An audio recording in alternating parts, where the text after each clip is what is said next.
Hello! In this video, I'd like to introduce my Fire Emblem Fates Birthright Phoenix LTC. This is a project I'm very excited to show off, with Birthright being known as one of the easiest games in the series, but ending up pretty intense under the goal of beating the game in the least amount of total turns possible.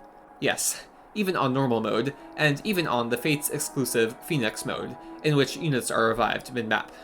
My hope is that regardless of your experience with Fates or LTCs, you should be able to follow along with my adventure. In fact, this is actually my first LTC playthrough, though my previous experience with Fire Emblem has some similarities. I typically play with a blend of minimizing turn counts, maximizing reliability, and achieving my own personal goals, like getting all side objectives, and training the characters I like the most. A pure LTC just aiming to discover the absolute lowest turn counts only cares about this first metric, but in practice, I find that a lot of LTCs actually value this second metric of reliability more than you'd expect. There's still little room for achieving personal goals, but I've still found some ways to make my team stand out from other playthroughs, and my focus on reliability will be a bit stronger. Overall, my rule set is normal Phoenix mode, reasonable reliability, average growths, no DLC or bonus rewards, minimal My Castle, branch of fate allowed, and no grinding. Normal difficulty essentially means enemies will be lower in both quantity and quality, alongside some other differences like experience gain and certain enemy AI. Phoenix mode makes for an interesting alternative to classic versus casual, in which units will respawn the turn after they reach 0 HP. Most of my turn saves are directly related to differences in normal mode, as units reaching 0 HP doesn't always come up in LTC clears. However, I found that Phoenix mode can be used to make strategies that save turns while still keeping a reasonable sense of reliability. While most LTC playthroughs only directly measure success through turn counts, every player has their own level of consistency they would consider acceptable. Luckily, I found that Birthright's turn counts are already pretty tight given my other rules, so we're set to encourage maximum reliability and avoid relying on a ton of low percent crits and dodges. On a similar note, I will be using the game's default random growths, editing my save file between chapters to simulate average growths. This will let units grow how they're normally supposed to, while still keeping the consistency that 0% and 100% growth playthroughs have. Each time a unit levels up, I add their current growth rate to their respective stat, rounding down when setting their stats. This may not be completely representative of the stats that units can reliably expect to have at that level, but what's important is that we have some sort of way to ensure units grow how they're supposed to.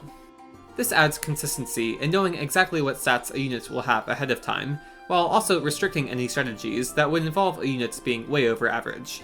Now, on normal and hard mode, growths are set at the start of each battle, meaning you could restart a chapter to get certain level ups.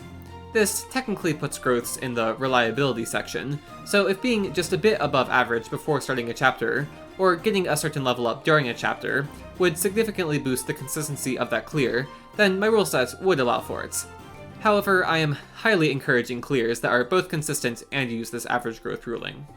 As a more standard restriction, I am banning the use of items and units coming from something like DLC, Spot Pass, Logbook, Amiibo, and Path bonuses. They would definitely help save turns and boost reliability, with Dark Falcon's Gale Force skill being notably impactful, but I'm satisfied in pushing my clears without them. Minimal My Castle brings along its own set of banned features. Specifically, I will not be using the lottery shop or random events that give bonuses like weapons, stat surges, or support points. I will also be hard restricting the use of Lilith's Temple to once per chapter, which keeps us at 1 gold bar every 3 chapters, rather than giving us an infinite supply. I'm encouraging minimal use of the private quarters, mess hall, and smithy, as they involve some luck in getting the right resources and/or units to show up. This is far from a hard limitation, however, as they are significantly more reliable to use than the other random events, while making a pretty big impact on clears. Still, I'm encouraging using them as little as possible, while keeping reliable, low turn count clears. The Branch of Fate is a mechanic that lets the player use their save data before choosing a route, while recreating the avatar unit. I haven't seen a playthrough that bans this, but for what it's worth, I will be using this to change the avatar's boon and bane between chapter 5 and 6. Lastly, no grinding doesn't necessarily mean I'm banning paralogs, invasions, and skirmishes, but they will count towards the final turn count, which in effect will never end up being worth it. While every rule set makes for a unique experience, I would like to shout out 3 other channels whose playthroughs I used as reference: Excadrill 1201, Cheeky, and Toffee. They all did an amazing job given their own restrictions, And I'll clarify now that any comparisons made between clears are just to point out how the run looks different under each rule set. In terms of turn counts, my playthrough generally falls between Chicky's Lunatic Random Growth's no DLC playthrough and Toffee's 100% Growth's full DLC playthrough.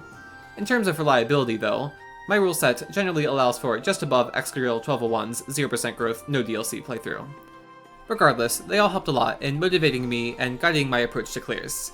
My run will overall look different, but if you're interested, you should definitely check out their playthroughs, which I'll link in the description. And that sets up my Birthright Phoenix LTC. If you ever have any questions, feel free to let me know in the comments. I won't always have time to cover everything in my commentary, but I'm happy to elaborate on anything you'd like to hear more about. I hope to release these clears once per week, and if you're interested in following along, consider subscribing so you don't miss out on the upload. Thanks for watching, and I'll see you at the start of our Phoenix adventure next time.